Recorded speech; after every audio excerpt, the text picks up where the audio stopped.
Welcome back. We were in the midst of figuring out the Laplace transform of sine of at when I was running out of time, and so I just this is the definition of the Laplace transform of sine of at. I said that also equals y.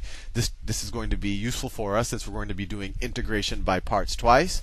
So I did integration by parts once, then I did integration by parts twice. I said, don't worry about the boundaries of the integral right now. Let's just worry about the indefinite integral, and then after we solve for y, let's just say y is the indefinite version of this. Then we can evaluate the boundaries.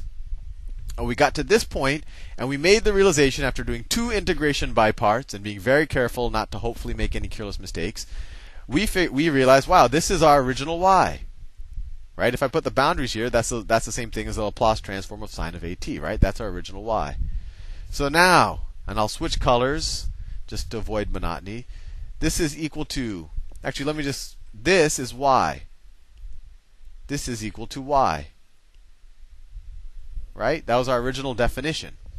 So let's add a squared over sine squared y to both sides of this. So this is equal to y plus, I'm just adding this whole term to both sides of this equation, plus a squared over s squared y is equal to, so this term is now gone, so it's equal to this stuff. And let's see if we can simplify this. So let's see if we can, let's factor out an e to the minus st. Actually, let's factor out a negative e to the minus st. So it's minus e to the minus st times sine of, well, actually, let's factor out it. Well, let me just write 1 over s sine of at minus 1 over s squared cosine of at.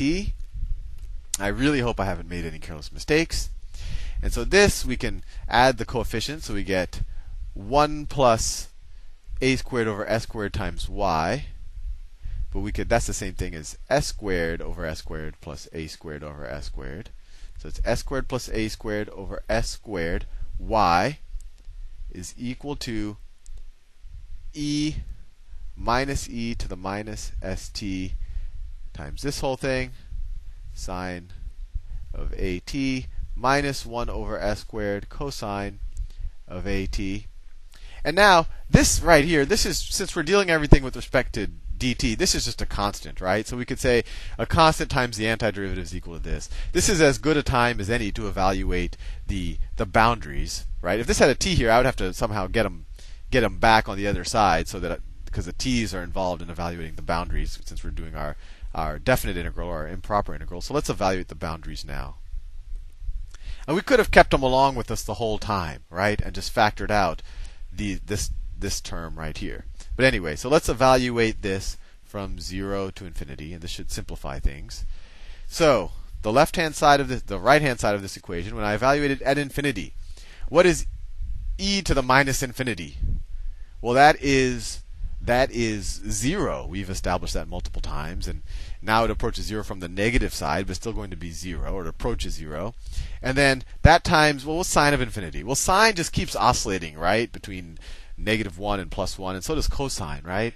So this is bounded. So this thing is going to overpower these, and if you're curious, you can graph it. This kind of forms an envelope around these oscillations. So the limit as this approaches infinity is going to be equal to 0. 0. And that makes sense, right? These are bounded between 0 and -1, and this approaches 0 very quickly. So it's 0 times something bounded between 1 and -1. Another way to view it is the largest value this could equal is 1 times whatever coefficient's on it, and then this is going to 0, so it's like 0 times 1. Anyway, I don't want to focus too much on that. You can play around with that if you like. Minus this whole thing evaluated at 0. So what's e to the minus 0? Well, that is e to the minus 0 is 1, right? That's e to the 0.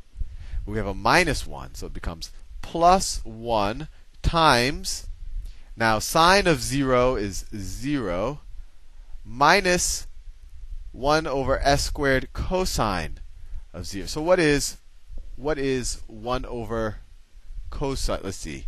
Cosine of 0 is 1. So we have minus 1 over s squared minus 1 over s squared times 1. So that is equal to minus 1 over s squared.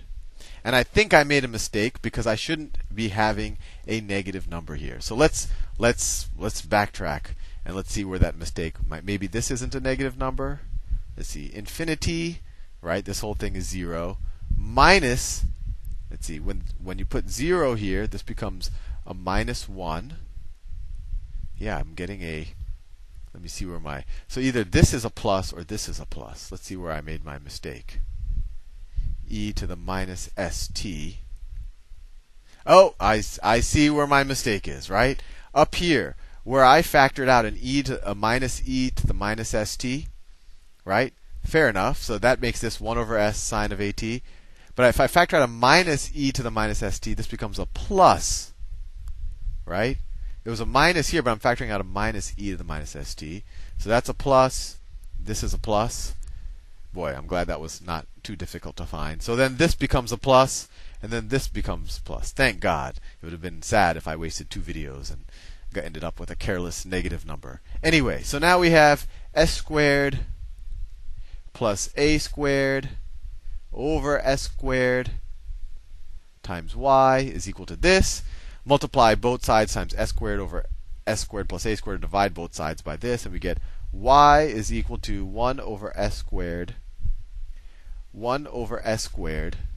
And actually, let me make sure that that is right. It's 1 over s squared. Right. Y is equal to 1 over s squared times s squared over s squared plus a squared. And then these cancel out. And let me make sure that I haven't made another careless mistake.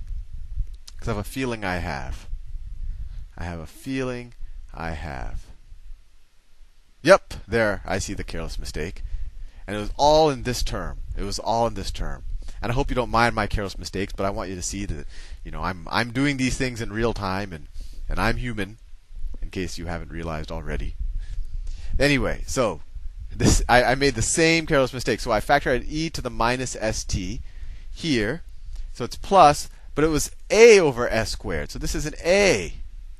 That's an a. And so this is an a. And so this is an a. And so this is an a, right? This was an a. And so we're left with, and this is the correct answer, a over s squared plus a squared. So I hope those careless mistakes didn't throw you off too much. These things happen when you do integration by parts twice with a bunch of variables. But anyway, now we are ready to add a significant entry into our table of Laplace transforms. And that is that the Laplace transform. I added an extra curl there. That was unnecessary. Let me do it again. The Laplace transform of sine of at is equal to a over s squared plus a squared. And that's a significant entry. And maybe a good exercise for you, just to see how fun it is to do these integration by parts problems twice, is to figure out the Laplace transform of cosine of at. And I'll give you a hint, it's s over s squared over s squared plus a squared. And it's nice that there's that symmetry there. Anyway, I'm almost at my time limit, and I'm very tired working on this video, so I'll leave it there, and I'll see you in the next one.